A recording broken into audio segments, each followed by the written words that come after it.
ছাত্ৰ ছাত্ৰীসকল আমি ইয়াৰ এই লেসনটোৰ যোগেদি দ্য সাউন্ড অফ মিউজিকৰ কেইটামান কুৱেশ্যন এমচিকিউ টাইপৰ কুৱেশ্যন যিখিনি অলপ ডিফিকাল্ট লেভেলৰ আৰু এনে ধৰণৰ কুৱেশ্যন লৈছোঁ যিখিনি আমাৰ পৰীক্ষাৰ কাৰণে যিখিনি হাফ ইয়াৰলি বা ফাইনেল এক্সাম আমি যি দিওঁ সেইখিনি ক্ষেত্ৰত টেকেল কৰিবলৈ কাৰণে আমাৰ সহজ হ'ব।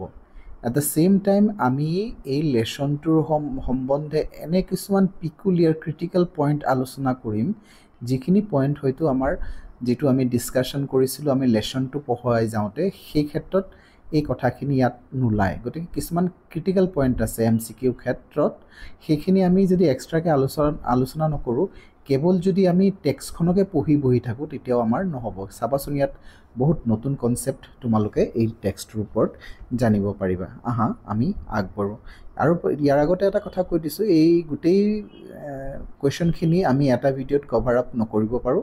চাওঁ আমি এটা ভিডিঅ'ত কিমানখিনি আগবাঢ়িব পাৰোঁ।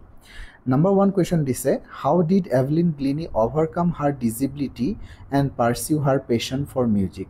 তাৰমানে যেটো এভলিনৰ ডিসেবিলিটি আছিল মানে কানেৰে নুশুনা যেটো সেই ডিসেবিলিটিটো কেনেকৈ ওভাৰকাম কৰিলে কেনেকৈ সেইটোক ওভাৰকাম কৰি পেলাই তাইৰ ইন্টাৰেষ্টটো মিউজিকত ৰাখিব পাৰিলে সেই কথাটো সুধিছে।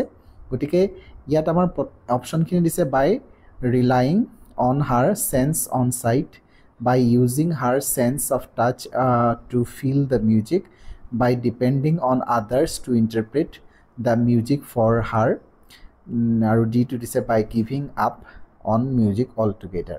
এটা অপশনখিনিৰ ভিতৰত আমি যেতিয়াই আমি ধৰা ডাইৰেক্ট আনসাৰটো আমি পাই নাযাওঁ ইয়াতো আমি ভবা নাই হয়তো ডাইৰেক্ট আমি আনসাৰ পাই যে গৈছো। গতিকে আমি কি কৰিম আমি যেনেকৈ কৰাৰ মেথডটো হৈছে আমি যিখিনি ইয়াত আটাইতকৈ প্ৰমিনেন্টলি নেগেটিভ অপশনটো মানে যেটো নহব কোনো পদ্ধতিয়ে নহব প্ৰথমতে সেইখিনি যদি কাটি লওঁ তেতিয়া আমাৰ কনসেপ্টটো ক্লিয়াৰ হ'ব। প্ৰথমতে চাবা যে গিভিং আপ তাৰমানে ত্যাগ কৰিছিলে অল টুগেদাৰ মিউজিক। এভলিন গ্লেনিয়ে মিউজিক ত্যাগ কৰা নাছিলে গতিকে এইটো একদম প্ৰমিনেন্টলি নেগেটিভ হয় মানে এইটো নহয়। এতিয়া থাকি গ'ল বাকি তিনটা। এতিয়া চাবা তোমালোকে A নম্বৰত অপশনটো আছে by relying on her sense of sight. Sense of sight মানে চকুৰ যেটো দৃশ্য চকুৰ যেটো সেন্স মানে চকুৰে দেখা পোৱাৰ যেটো মানে জ্ঞানেন্দ্ৰিয় সেই জ্ঞানেন্দ্ৰিয়ৰ ওপৰত ভৰসা কৰিছিলে। কিন্তু সেইটো নহয় সংগীতটো চকুৰে নহয় সংগীতটো কানেৰে হয় গতিকে চকুৰ ওপৰত কোনো কথাই নাই গতিকে সেইটো প্ৰমিনেন্টলি আমাৰ নেগেটিভ আহি গ'ল।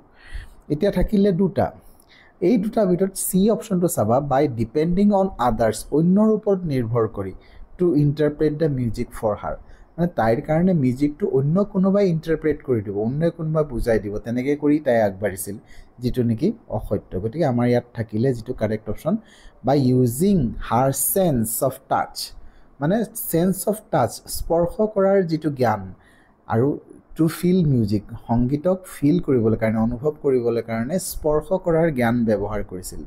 সো বি অপশনটো আমাৰ কাৰেক্ট হ'ব। আগবাঢ়িছোঁ 2 নম্বৰত কৈছে যে what role did Ron Forbes play in Evelyn's life. এভলিনৰ জীৱনত ৰন ফবছৰ কি ভূমিকা আছিলে। A নম্বৰ হৈছে he was her music teacher. B number হৈছে he was her mentor and guide. C হৈছে he was her biggest critic. D number দিছে হি ৱাজ হাৰ ৰাইভেল। মই আগতে যেনেকৈ কৈছোঁ যিটো নেকি নেগেটিভটো হয় আটাইতকৈ প্ৰমিনেন্টলি নেগেটিভ সেইটো ৰাইভেল। ৰাইভেল মানে শত্ৰু গতিকে শত্ৰুটো কেতিয়াও নহয় গতিকে সেইটো গুচি গ'ল।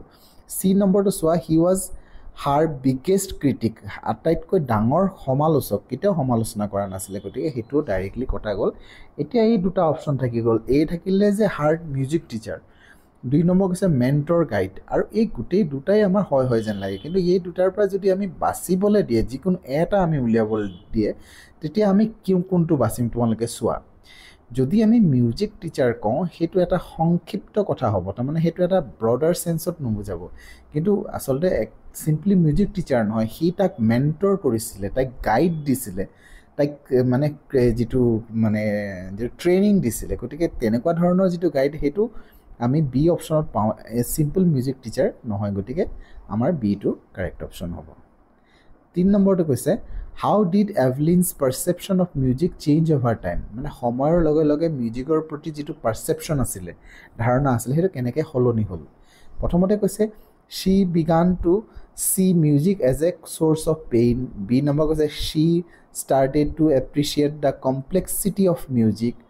C number to কৈছে she lost interest in music altogether. D number কৈছে she became more focused on the visual aspects of music.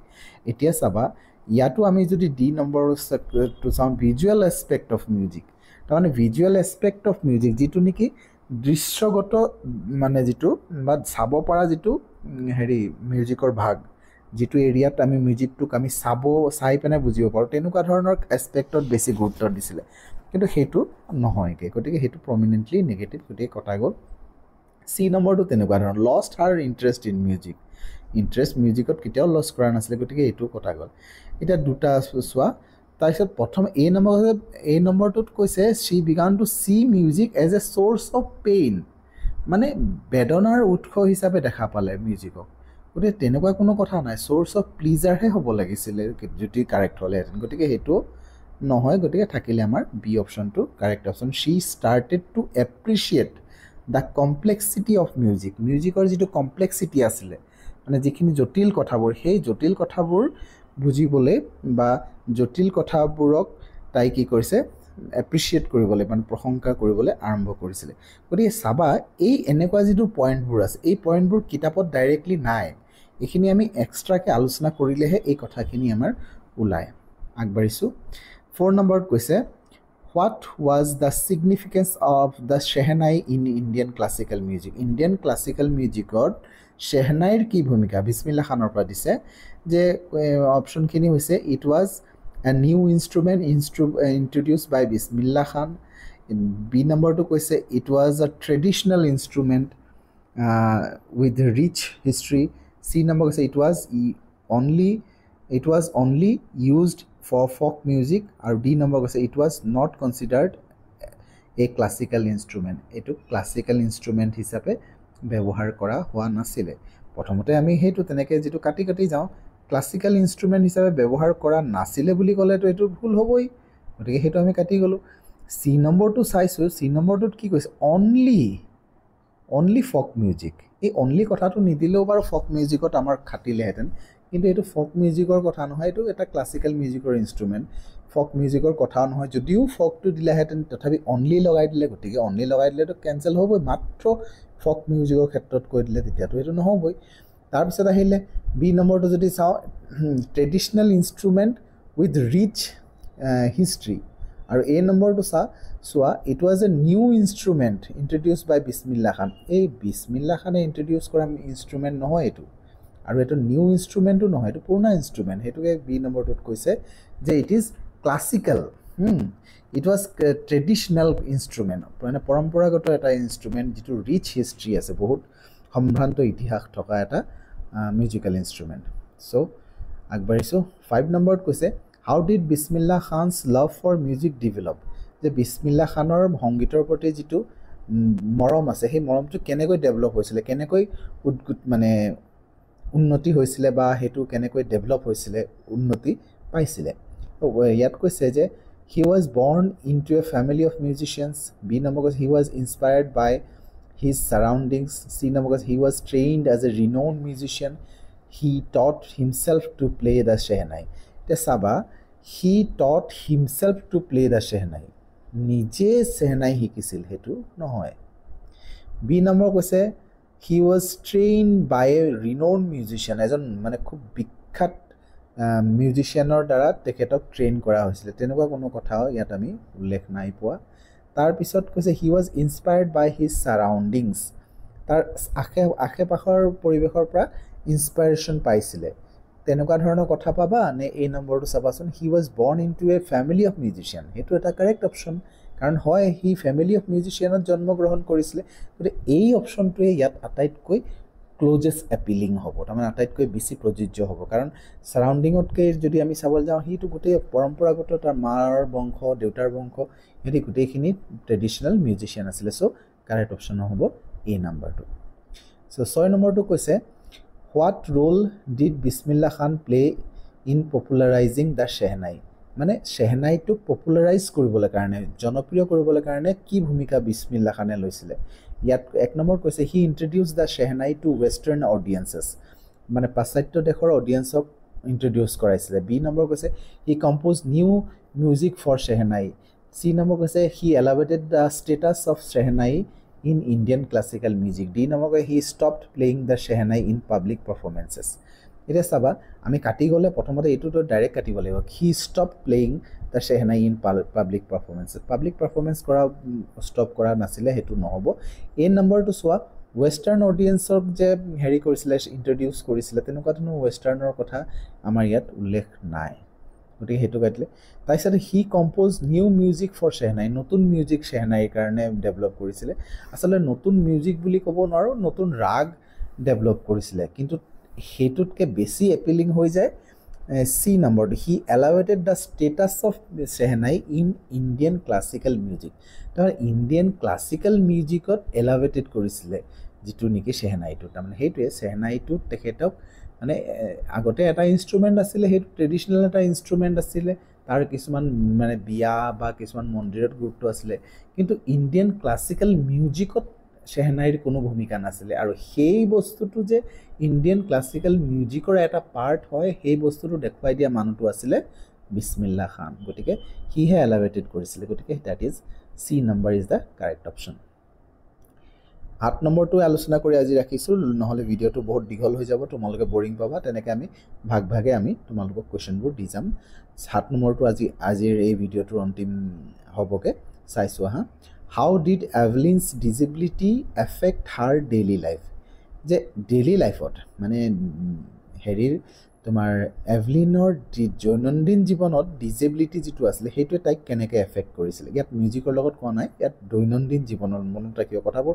তোমালোকে চাবলে যাওঁতে অলপ কথাবোৰ লক্ষ্য ৰাখিবা কাৰণ এভলিন গ্লিনিৰ কথাবোৰ আলোচনা কৰিলে মিউজিকৰ লগত কিন্তু ইয়াত ডেইলি লাইফৰ কথা কৈছে দৈনন্দিন জীৱনত কি প্ৰবলেম হৈছিল সো এই নম্বৰটো কৈছে যে ইট মেড হাৰ মোৰ আউটগোয়িং এন্ড কনফিডেন্ট তাৰমানে বেছি আউটগোয়িং আৰু কনফিডেন্ট হৈ আছিল যে মিউজিকৰ যেটো ডিসেবিলিটি আছে ডেইলি লাইফত যেটো হৈছে হেতু কাৰণে তাই বেছি আউটগোয়িং আৰু কনফিডেন্ট হৈছিল বি নম্বৰটো কৈছে it made her more determined and focus C number কৈছে it presented challenges in communication and social interaction D number কৈছে it had no impact on her daily life এতিয়া চাবা আমি যদি কাটি যাওঁ it had no impact on her daily life এটো কাটি দিব পাৰো কাৰণ এজন মানুহে যদি কানে নহুনা হৈ যায় হেজন মানুহৰ ডেইলি লাইফত ইম্প্যাক্টটো পৰিবই এটো কাৰণে এটো ডাইৰেক্ট থাকি গল কাটি গল তে তিনটা অপচনৰ পৰা আমি বাছি উলিয়াব লাগে এক নম্বৰ কৈছে যে ইট মেড হাৰ মোৰ আউটগোয়িং এন্ড কনফিডেন্ট বেছি আউটগোয়িং আৰু বেছি কনফিডেন্ট কৰি তুলিছিলে সেই ক্ষেত্ৰত